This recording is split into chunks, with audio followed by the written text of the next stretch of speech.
Good morning and welcome to the webinar. This is Roger Royce, the founder of the Royce Law Firm, a business, tax, and corporate law firm with offices in Northern and Southern California. Today's webinar is on Bitcoin and digital currencies. The use of Bitcoins and other digital currency has emerged as a viable technology and business model that promises to disrupt conventional payment and currency systems throughout the world. As the industry works through its legal, technical, and business issues, the enormous potential market is now being discovered. Today we're going to have a one-hour session with industry experts on what Bitcoins are, what the state of the industry is, and what the future may hold for virtual currencies.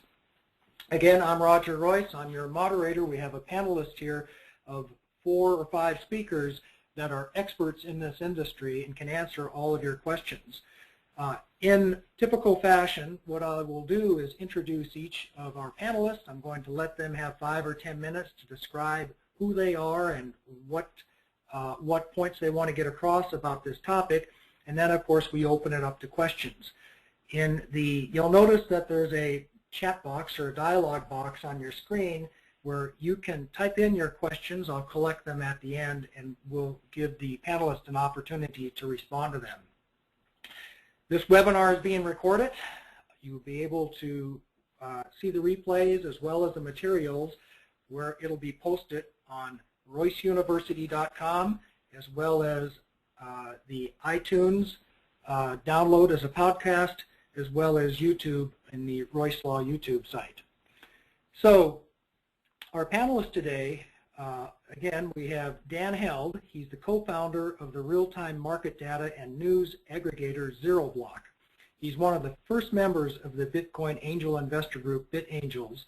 He has a degree in finance and international business. John Light is a Bitcoin consultant here in the San Francisco Bay Area. He has a background in independent media, business management, and social media marketing. He's been helping individuals and businesses understand and use Bitcoin for almost a year. And he is reachable through his own website, www.bitcoinconsultant.me.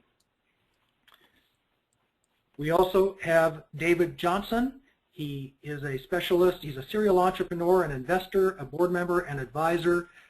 He's a specialist in startup, corporate culture formation, commercialization, new products, technology, R&D management, and business development. And he focuses on the more interesting trends, technology, news, and events of the startup and venture world. Joining us in progress later will be Constance Choi, General Counsel of Payward. She's an attorney and is currently in-house counsel at a company named Payward. She has been with some of the largest law firms here in Silicon Valley, focusing on internet law, privacy, data security, and civil rights. And finally, Andreas Antonopoulos, who is the co-founder, or has been the former co-founder of, if I'm pronouncing it right, Nemertis Research, which is an industry analyst firm. He's a broad-reaching technologist who's well-versed in many technology subjects, a serial tech entrepreneur having launched businesses throughout the world. He has degrees in computer science, data communications, and disruptive systems. He's a Bitcoin entrepreneur and has founded 3 Bitcoin businesses and launched several community open source projects. So, again, I'm Roger Royce, your moderator today. And as an attorney, my interest in something like this, whenever I see a new industry, really focuses around the legal and regulatory aspects. And hopefully we'll have an opportunity to discuss some of those things. Think about the state regulatory issues, the banking laws that apply to something like digital currency. I think about the federal rules. And as we'll probably hear about, and as you may know, in March, FinCEN, the Financial Crimes Enforcement Network, which is a branch of U.S. Treasury, has issued interpreting guidelines clarifying the application of regulations of the Bank Secrecy Act to Bitcoin and digital currency. And under those regulations, of course, they have defined users, administrators, and exchangers, and also defined and described who has to register as a money services business. So we have a federal regulatory environment that has responded and encompasses Bitcoin. Now, as a tax lawyer, though, I always wonder what this means, especially something like online digital currency, what that means is a matter of tax law, tax compliance as well as tax consequences.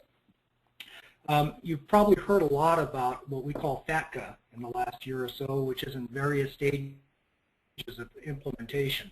That's the Foreign Account Tax Compliance Act. And the IRS has gone to a lot of trouble enacting agreements around the world providing for transparency in international holdings of financial accounts. And obviously, something like digital currency could possibly undermine all of those efforts unless there's a way that FATCA will apply to digital currency and unless there's a way that it can actually be enforced. And then finally, I've had a few people come to me and say, well, gee, what are the income tax consequences of a Bitcoin transaction? And think of it this way, or at least I like to think of it this way, being old school.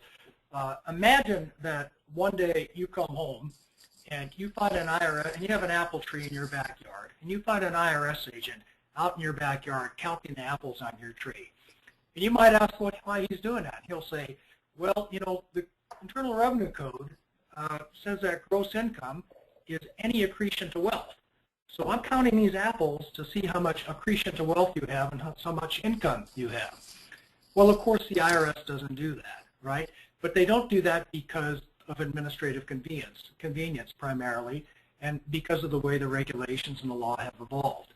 I think we're going to have to see the same sort of evolution for exclusions from income for Bitcoin transactions and the mining of Bitcoins and what happens. And I'll be very interested to hear what our panel of experts will have to say about how that industry is going to evolve, both in the regulatory, the tax, as well as the market issues. So with that, I'd like to start with John. Maybe you could give us a little bit of background on who you are.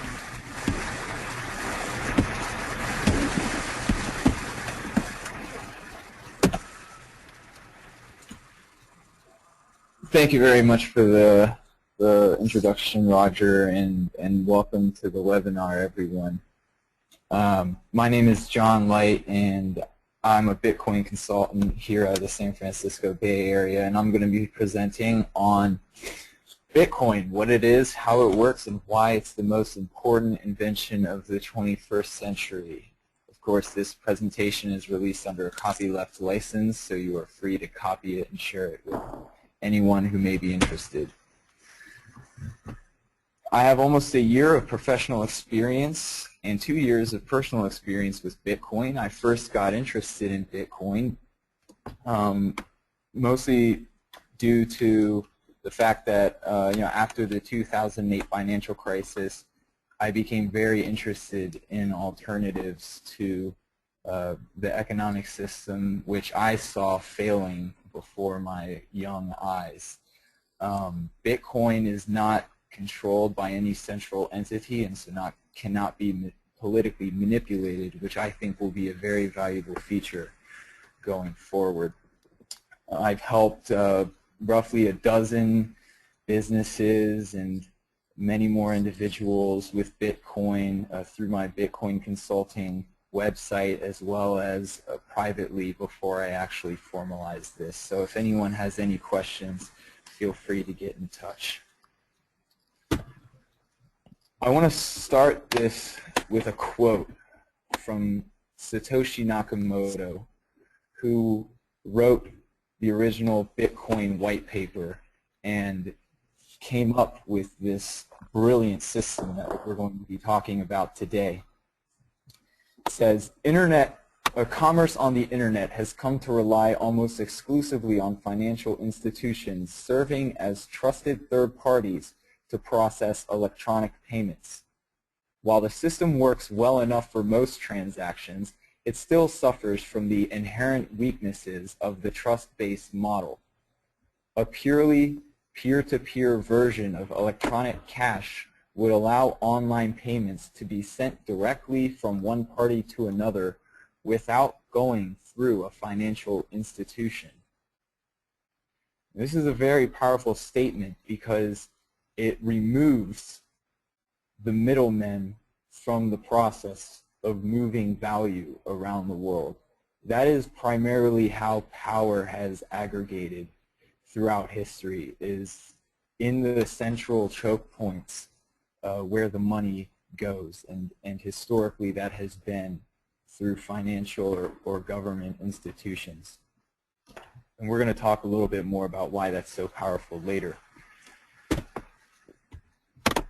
The basics of the Bitcoin system. What is Bitcoin? A lot of people ask me this question when they're just learning about it or have never heard about it.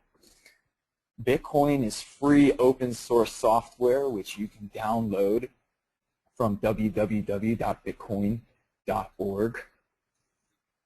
It's decentralized, distributed, peer-to-peer payment network.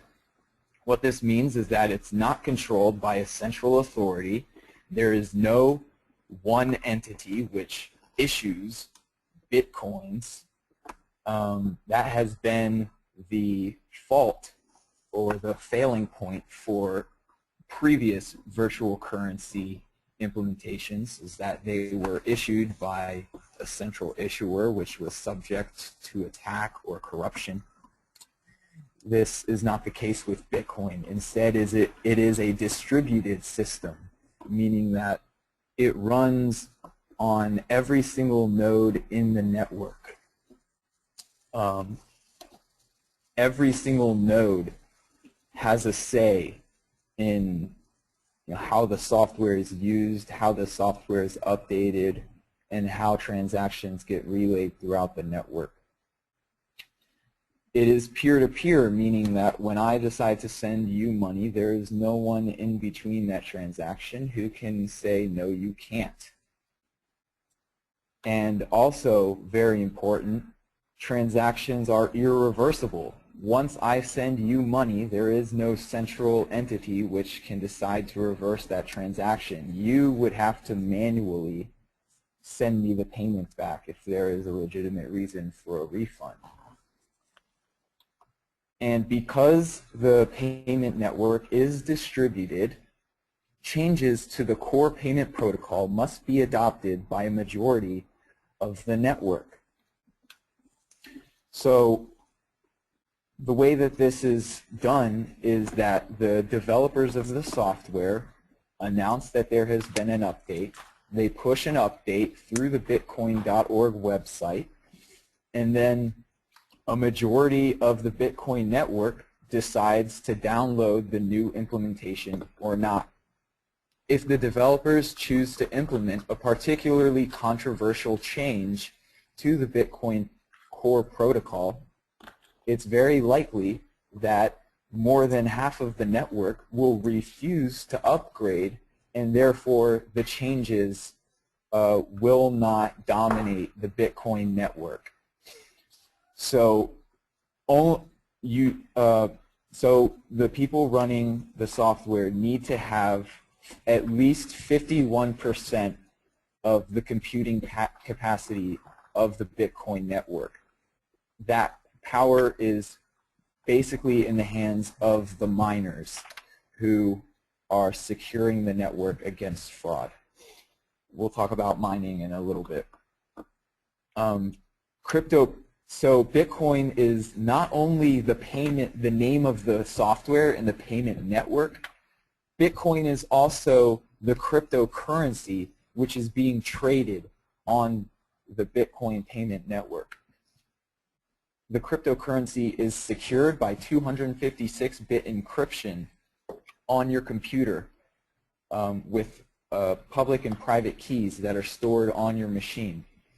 Only 21 million currency units will ever be produced, and each of these 21 million currency units can be broken into 100 million pieces.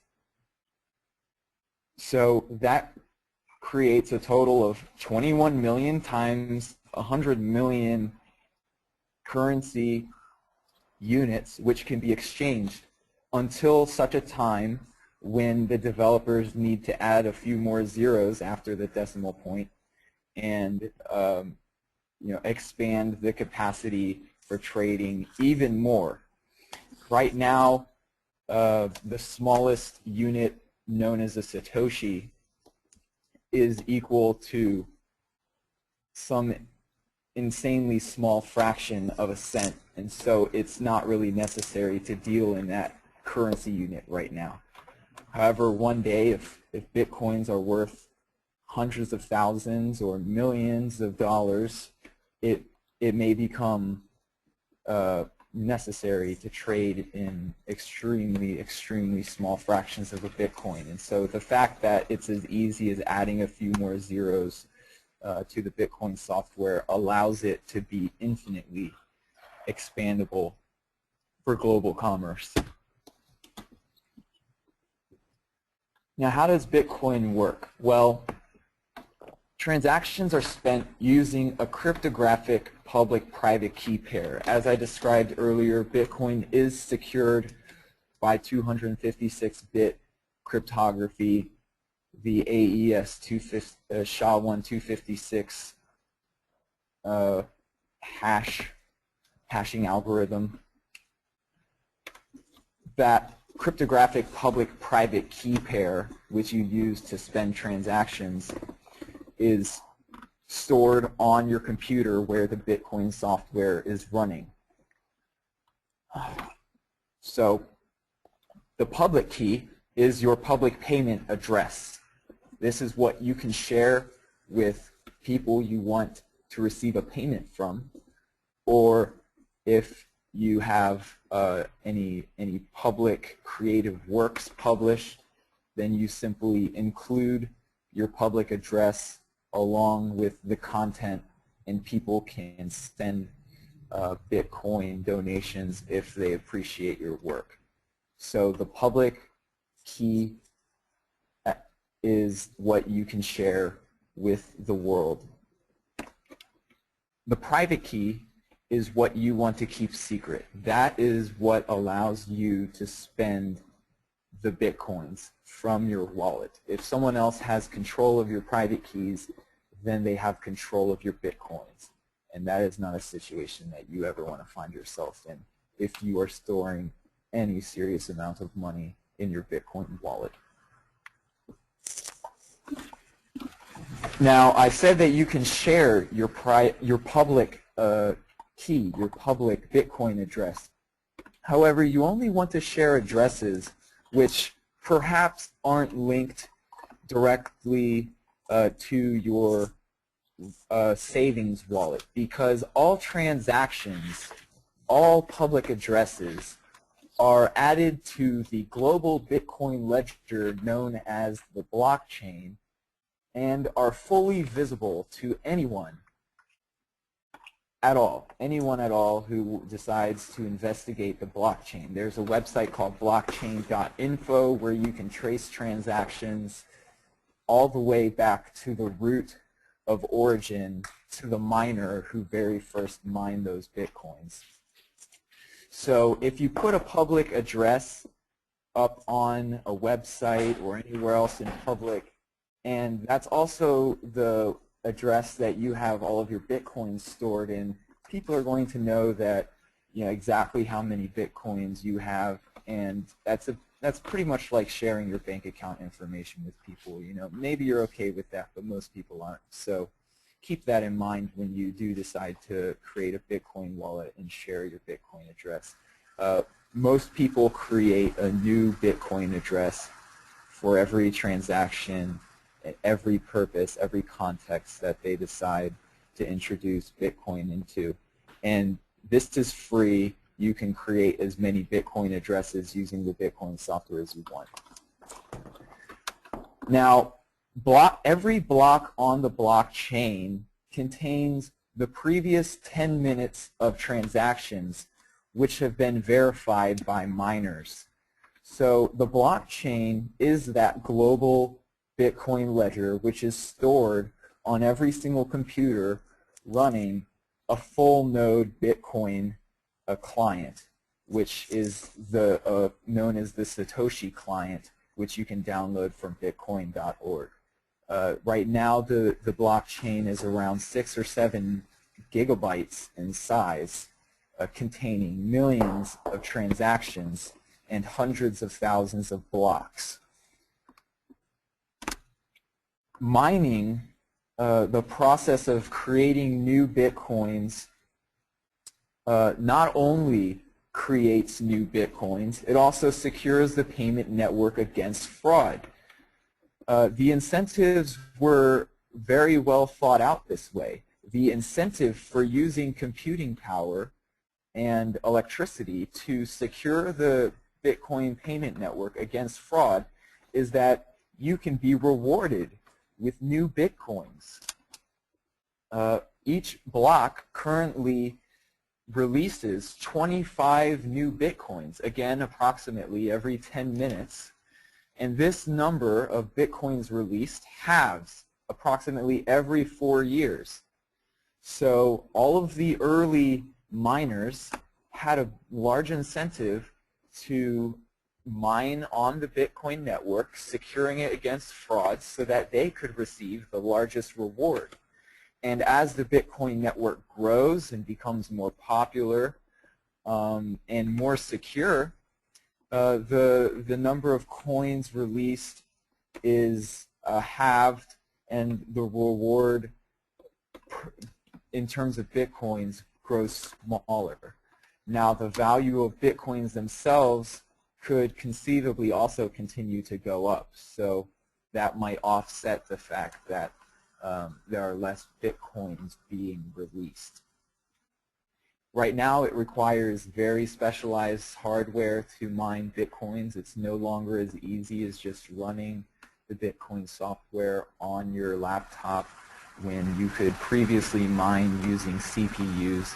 Now you need extremely sophisticated FPGA or graphics card mining rigs, but the cutting edge mining technology is known as ASIC chips, or application-specific integrated chips.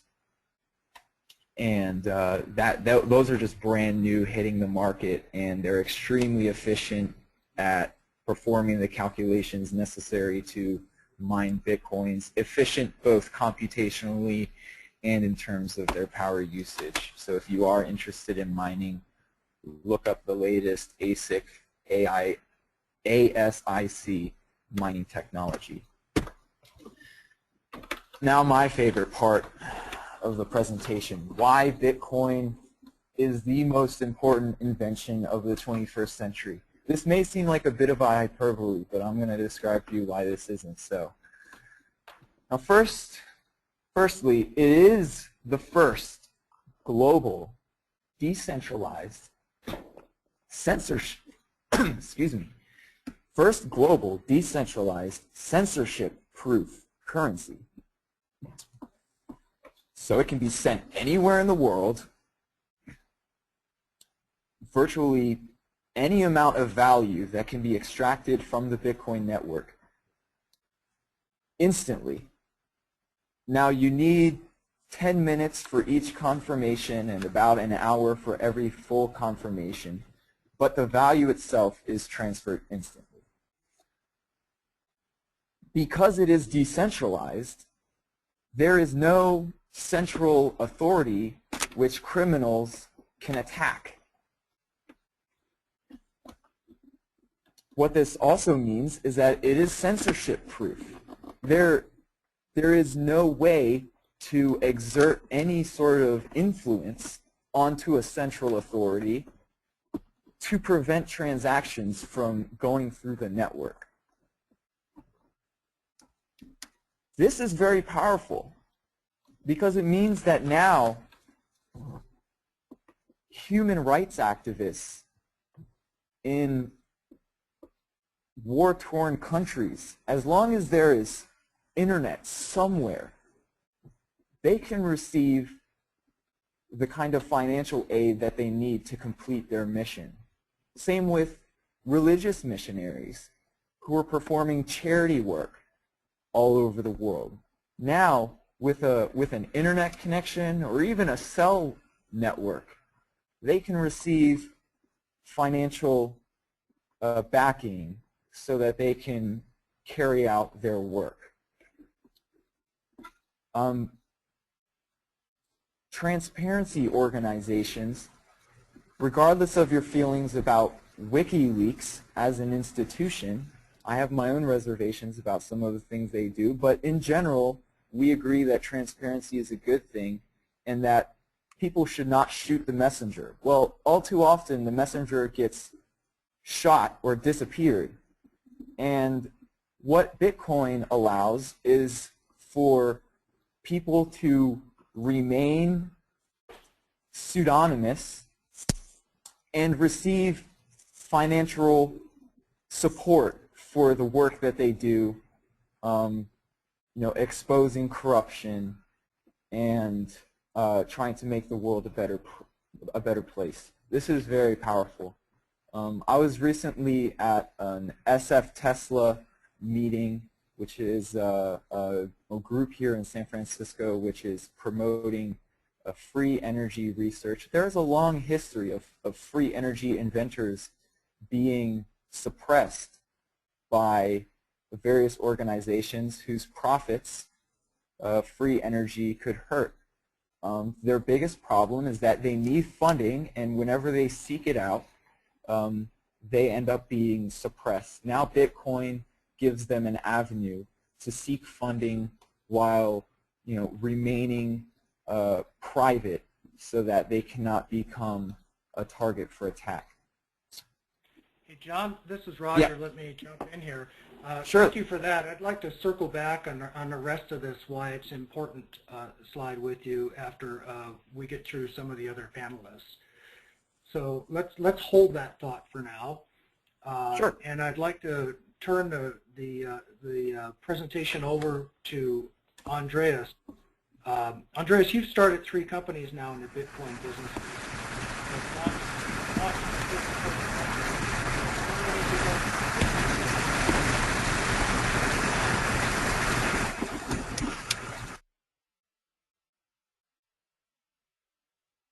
Sorry, Royce. Roger, I couldn't hear you there. Hey, Andreas, are you there? I can hear you now. Okay, yeah. Maybe you could give us your perspective on why this is an important technology and where you think it's going. Absolutely. So there's two ways of thinking about Bitcoin. The first and most simplistic approach to it is to think about it as money for the internet, and it does to money what email did to posted letters and what Skype did to video calls and phone calls, and what YouTube did to television. Money for the internet means money that is instant, global, and can be implemented by anyone anywhere. So that's pretty impressive and very interesting. It reduces the friction of global commerce to a level we've never seen before. I think it's important to think about this from the perspective not of a Western economy necessarily. In the US, 18% of the population have no banking facilities. That's almost 60 million people without banking facilities. And that's in the US, which is arguably the most banked country in the world. It goes down from there to the point where for many countries, almost 100% of the population has no banking facilities whatsoever. So if you think about it from that perspective, there are 6.5 billion people on this planet who have no access to banking services, no access to credit, no access to international transactions, no access to global trade, not without going through intermediaries. So money for the internet essentially means opening world commerce and the world economy to the other 6.5 billion. From that perspective alone, this is a very exciting technology. And in fact, a very revolutionary technology, and as John said, probably one of the most important inventions of the 21st century. But I'd like to also flip it on its head and talk about Bitcoin as not just money for the internet, but as the internet of money. Because Bitcoin is not just about sending money over the internet, it also is itself a platform for implementing financial services. Traditional banking networks, payment systems, and currencies depend on exclusion in order to achieve trust. What that means is that they keep you out of the network in order to keep the network secure. You can't just connect to Visa's network from your home PC. You can't get onto your banking system and check the balance of your account through an API. You can't write software that interacts with your bank, that interacts with the Federal Reserve, that interacts with the stock market, that does international wire transfers. You simply can't do those things because the trust of all of those networks depends on keeping you out, or keeping the vast majority of people out, in fact, because exclusion is how they achieve trust. Bitcoin doesn't have that. It achieves trust through distributed computation. And what that means is that it can be open to anyone. So on Bitcoin, you can access the application programming interfaces, the protocol, the languages that allow you to create interfaces into a monetary system. So you can interface directly with the banking infrastructure that is Bitcoin. You can interface with the stock markets that manage Bitcoin. You can interface with international Bitcoin transfers programmatically. You can write applications that run on top of the Bitcoin network, and so can anyone else. And these applications can be extremely innovative. You can create completely new transaction types and financial instruments on top of Bitcoin from the comfort of your own home. I think to look at Bitcoin today is a bit like looking at the internet in 1992. We have one killer app, which is email in 1992, and the rest is yet to be invented. And if you look at the internet only as email back then, you're missing a very, very big part of what the future brings. Similarly, today, Bitcoin is a proof of concept network that shows the possibility of money on the internet. But it's also the internet of money. And on top of that internet of money, we can build a vast variety of applications that can completely revolutionize both international commerce, international currency markets, and international trade. This is all about bringing the other 6.5 billion online into the world economy and giving anyone the powers and the tools to be able to implement, innovate, and create financial innovation, trade innovation, banking innovation on a level we've never seen before. And that's really what excites me about Bitcoin. That's what I had, Roger. If you want to turn it over to someone else. Thank you very much, Andreas.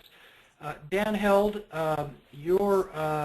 perhaps you can give us the investor perspective of this new industry. Are you there, Dan? Yeah, I'm here, Roger. Thanks for the call. I'm based in San Francisco, and basically I've gotten involved in Bitcoins around early 2011. Me and some buddies started to look into it, the whole mining with our laptops and PCs, which has definitely evolved into a much different industry now. From an investor perspective, it's an incredibly different way to view monetary transfer. For instance, the first form of monetary transfer is barter. Then we had gold coins or coinage, and then we had fiat currency, then checks and credit cards. Now Bitcoin is the final step and an ever-increasing movement towards frictionless currency. So from an investor perspective, what do you look at Bitcoin as? Is it a currency? Is it a commodity? And ultimately, it's a function of both. It's literally gold 2.0. Gold is gold is not valuable inherently. It's only valuable because of two reasons. It's because A, investors have faith in it, that it is a unit of monetary transfer, and B, because there's a finite amount of it, that you cannot counterfeit it. So really, Bitcoin is gold 2.0. It's faith based on just the idea that everyone else has the same faith in the monetary transfer unit, and B, that it's finite. There's 21 million Bitcoins, and there will be no more than 21 million Bitcoins. It's an Austrian School of Economics versus Keynesian economics sort of question. A lot of individuals believe that the fixed amount of Bitcoins is an exactly wise way to go, but I think I'm more of a Keynesian in regards to the 21 million maximum number of Bitcoins.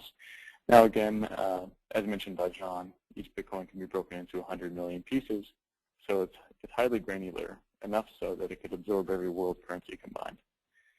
From an investor perspective, you have to look at it as a disruptive technology. You go, what are disruptive technologies that have come along? And Andreas mentioned the internet. And Bitcoin is very much like the internet in its early stages. And when you look at Bitcoin and you look at the possibility that it has, currently the market cap today is at like, I think 1.1 or 2 billion. If you look at that compared to the amount of money that flows to the U.S. stock market within a few seconds, then I believe that Bitcoin is massively undervalued.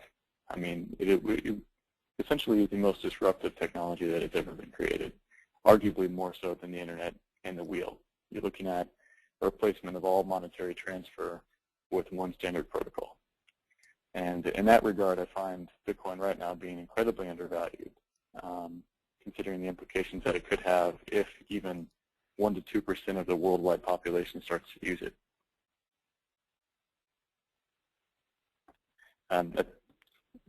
Roger, you have any other questions? Okay, thank you very much, Dan. David Johnston, you're a serial entrepreneur and investor, and you also serve as a board member and advisor. So when you look at Bitcoin as compared to all the other competing technologies and new opportunities that are out there, how do you feel about it? I think it's been pretty well described by the other speakers and panelists. It can be thought of as a currency. It can be thought of as a commodity. But one of my takes on Bitcoin is that Bitcoin is the first completely distributed, decentralized, and peer-to-peer owned companies. So if you think about Bitcoins as stocks, say there's, each Bitcoin is one share, and there will only ever be 21 million shares in Bitcoin Inc., right? It's almost like being able to go back to 1994 and buy a share in the internet, right? Because it's a brilliant system in which, people are incentivized to be co-founders, employees, if you will, of Bitcoin by adding value to the network, whether it's mining coins, confirming transactions, or building businesses that make it easier for people to use Bitcoins, to send Bitcoins, to store Bitcoins. And that's pretty interesting because if you think about it in that context, Bitcoin has no CEO, it has no hierarchy, it's a completely flat organization, and people have self-assembled to get involved in it, and it's become a billion-dollar company. So I think about it in the context, as some have described, as a technology, and it's almost like you're buying a share in money over internet protocol, right? If we think of Skype as an analogy for, voice over internet protocol, this is money over internet protocol. And so that's really an interesting perspective. And so I serve as the executive director of BitAngels, the first angel group focused on investing and accelerating startups in the Bitcoin ecosystem. And we have about 100 members, and the very young organization just came together at the San Jose Bitcoin conference 3 or 4 weeks ago, and it's been growing extremely fast. And the interest of the members is many of them hold a lot of Bitcoin, they're serial entrepreneurs, they've built other Bitcoin companies, and now they want to encourage others to help fill in all the gaps in the ecosystem. And I think that's really what we're seeing right now is you have a lot of very smart technical people that have done proof of concepts, whether it's new ways of sending Bitcoin or, as one of the panelists was mentioning, Bitcoin can be used for a lot more than just sending transactions.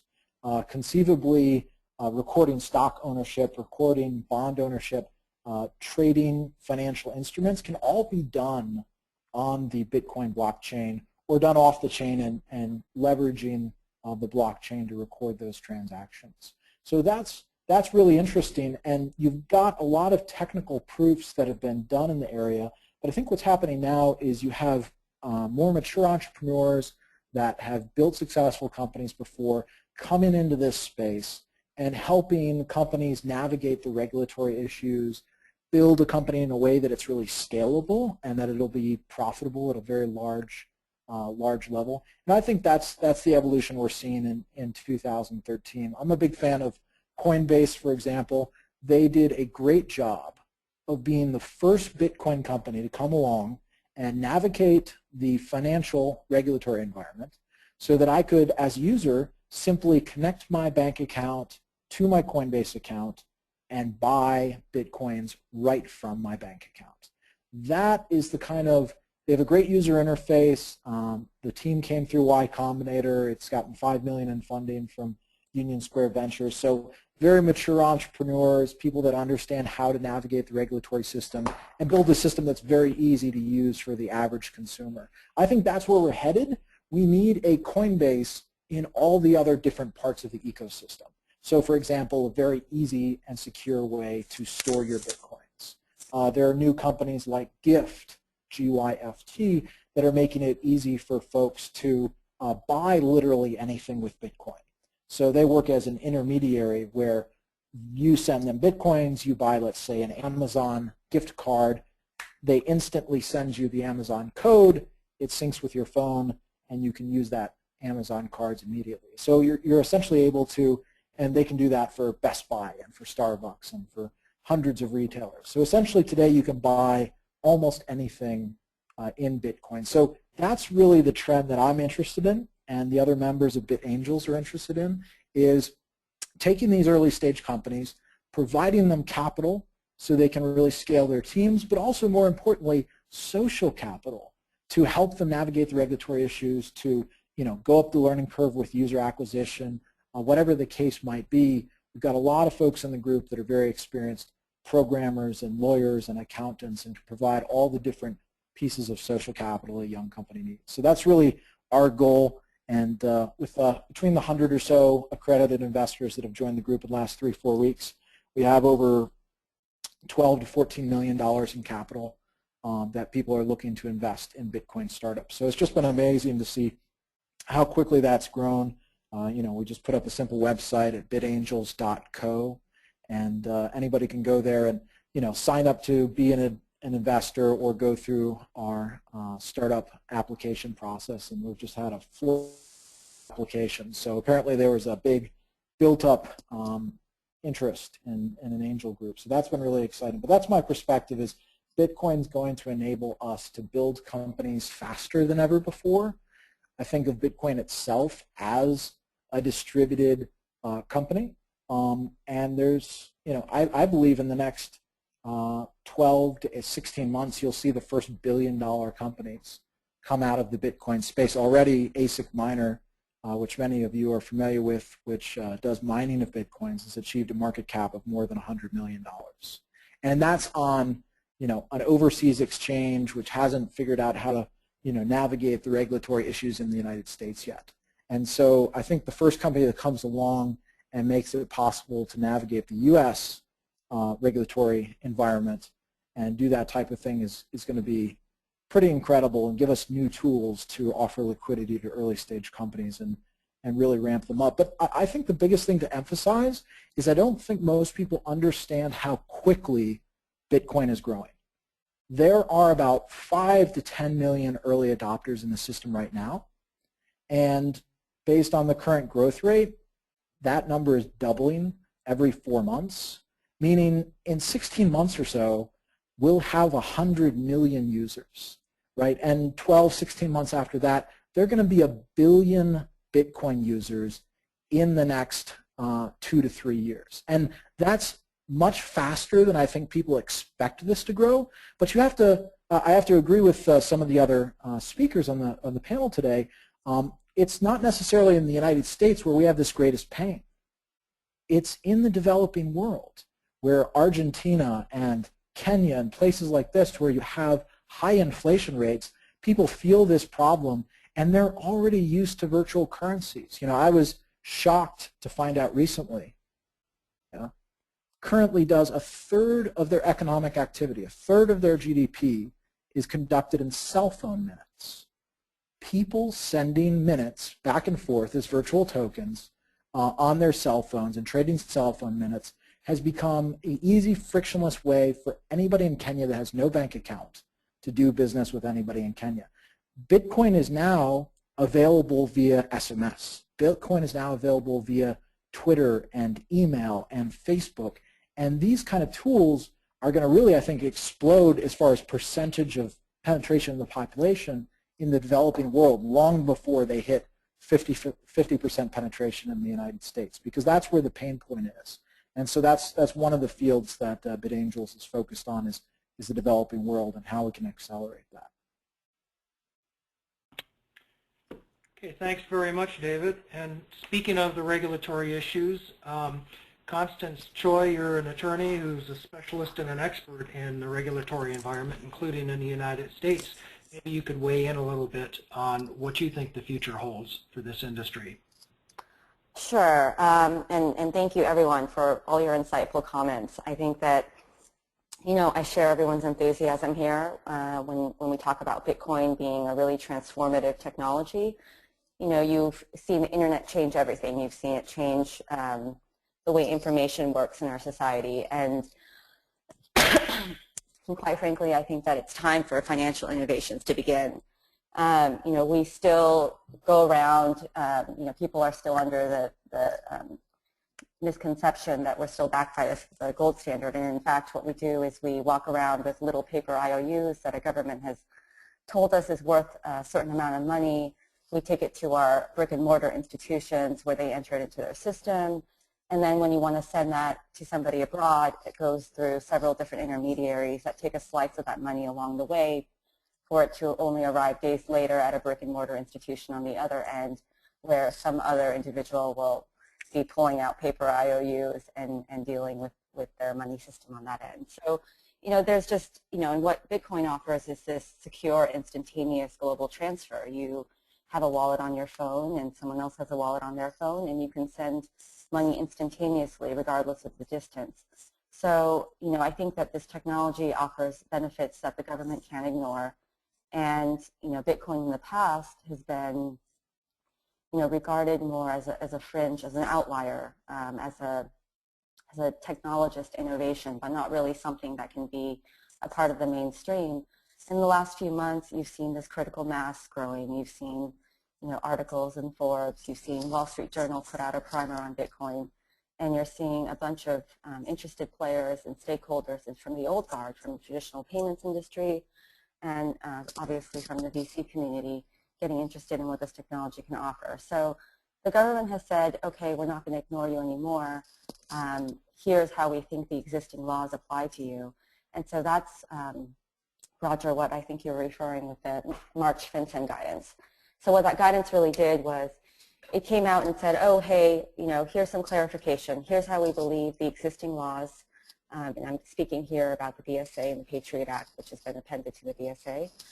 Here's how we see that these existing laws apply to virtual currencies. And you can see in their guidance, they're very careful to distinguish their treatment of what they call decentralized virtual currencies like Bitcoin and what they call centralized virtual currencies.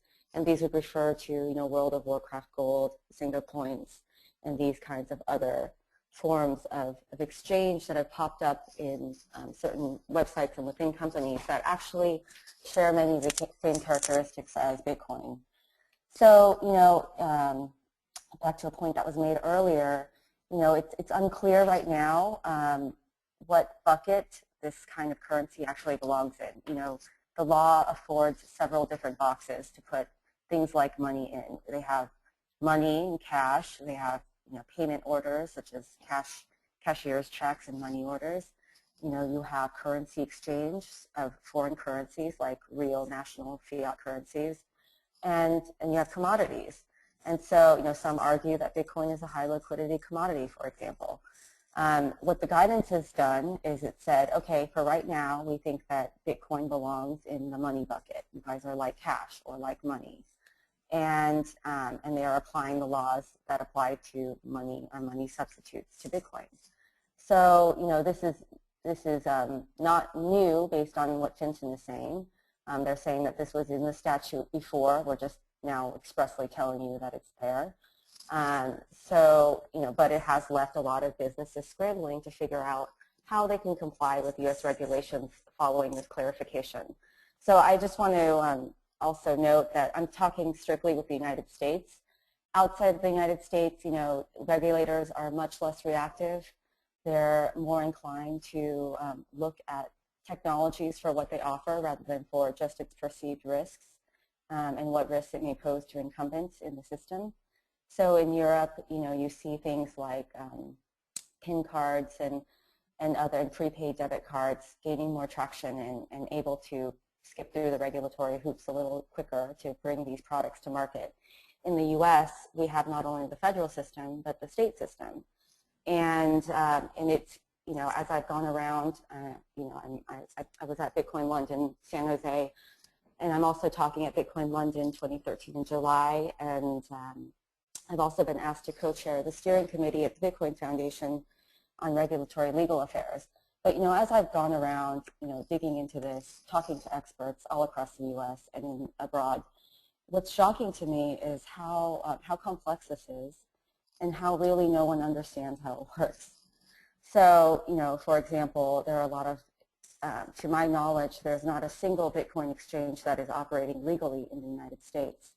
You know, if you want to service U.S. customers, regardless of whether you're based in San Francisco or whether you're based in Slovenia, you need to be registered, you know, with FinCEN as a money services business, and you need to have separately money transmission licenses in all of the 48 states that are required in the U.S.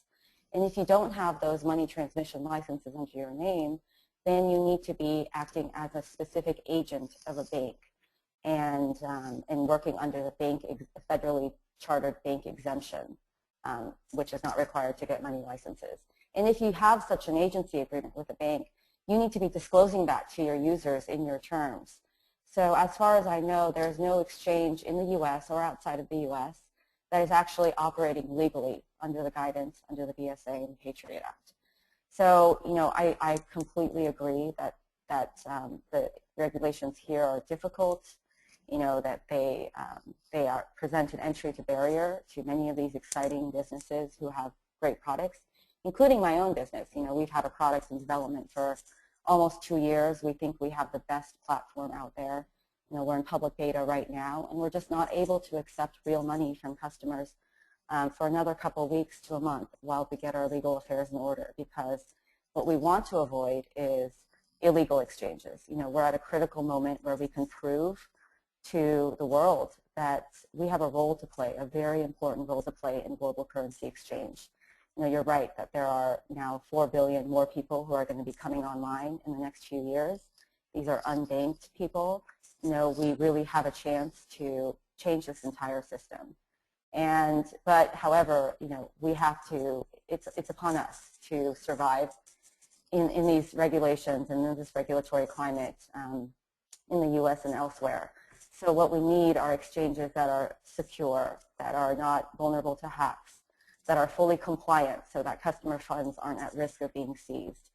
And, you know, there is a real need in the market for something that's secure and legally compliant. And we at Payword are working our very hardest on bringing this to market in a legally compliant way.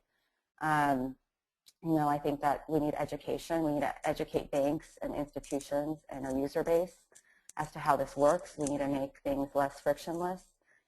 We need to be able to explain to our mothers and our grandmothers how this works if we want this to actually be adopted. So I think that, you know, all these efforts and all this awareness in the different sectors is incredibly encouraging, and is exactly what this industry needs.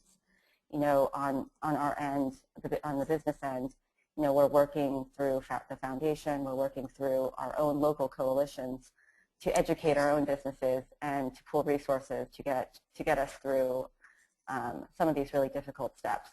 But this conversation is happening. It's happening with regulators. I just got back from a meeting with Treasury where we were able to unveil some of our initiatives among member businesses to secure our systems and be a part of the global currency flow. So, you know, this is just an exciting time for entrepreneurs and for lawyers and for other stakeholders to shape the future and to shape this dialogue and to present how this ecosystem and how the system is going to work. Thanks very much, Constance. So we have lots of questions here that have come in, most of them very specific. We're certainly not going to get to all of them in the time. I just want to remind people that this webinar is recorded, and the contact information for all of the speakers will be listed on our Royce University site, so you'll be able to follow up directly. But let me just follow up on one of the comments or one of the issues that you hit on that kind of jumped out at me as I look at this, which just as a global general comment, I wonder whether this industry has achieved enough legitimacy at this point, or whether it's still a very risky sort of industry that could be derailed by regulatory concerns. And along with that, even if it takes a while for the U.S. to get in line, the other sort of theme that we've seen in the questions is where are the big geographic areas? Where is the big market for this now? Where is all the action? One comment we got that came in is that China seems to be a big growth area in Bitcoin transactions. Would any of the panelists like to address where the action is geographically right now in terms of markets? Sure. This is David. I'd be happy to speak briefly to that. You can actually, it's interesting because all of this is open and transparent. You can go to SourceForge, just Google SourceForge and Bitcoin client, and you can find the statistics on each of the different countries around the world and how many people have downloaded the Bitcoin software in different parts of the world. So you can see all the top-ranked countries there. Historically, it's been the United States #1, Germany, the United Kingdom #2, #3, other countries sprinkled in. But as one of your attendees mentioned, China has seen a huge amount of growth since a recent documentary by CCTV about Bitcoin.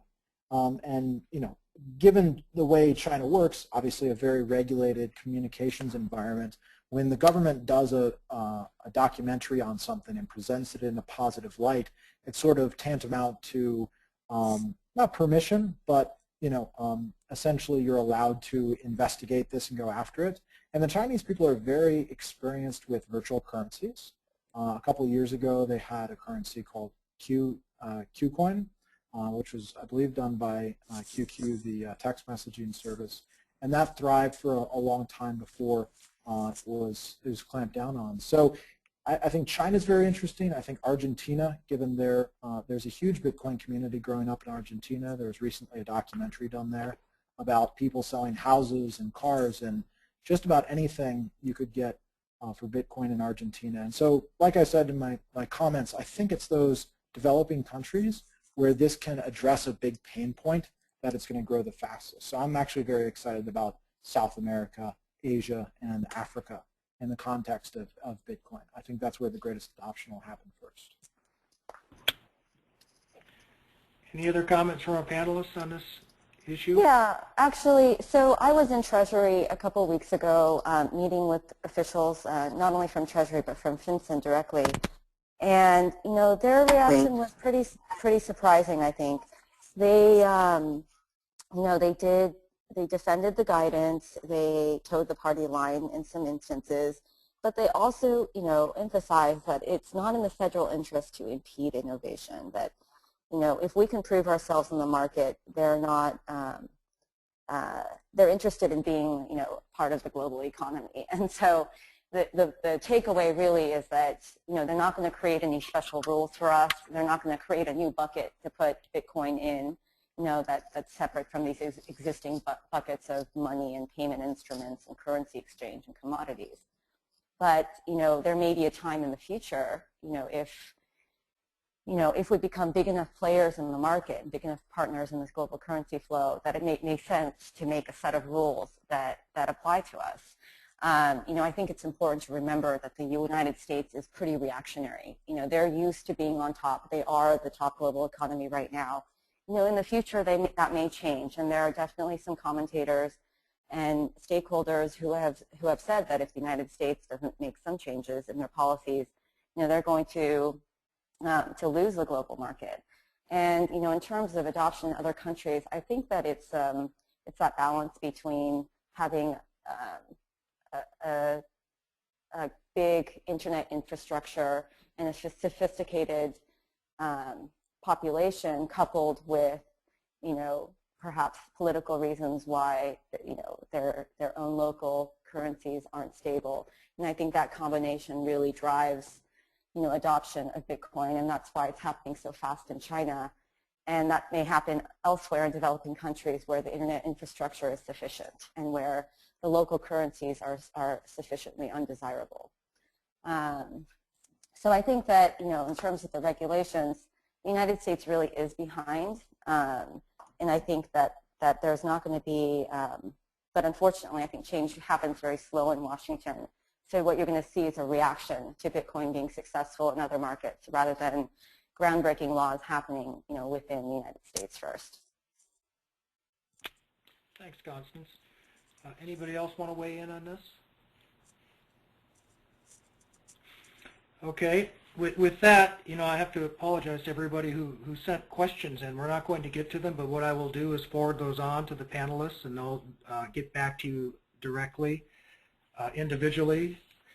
In the meantime, I'd like to thank our panelists for attending today and for making their presentations. It certainly was an eye-opener for me, and I think we can see that we've really just scratched the surface of all of the issues and all of the opportunities that are available here.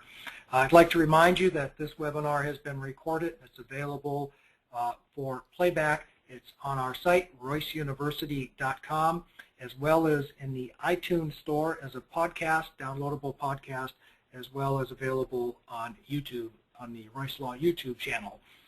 Stay tuned. Tomorrow we have another webinar on the Affordable Care Act. We're going to explain all the mysteries of Obamacare. And on June 25, we will have another webinar on 3D printing, and we will have an opportunity to talk about all the mischief that that's potentially able to cause. And with that, again, I'd like to thank our panelists, and the webinar will now be concluded.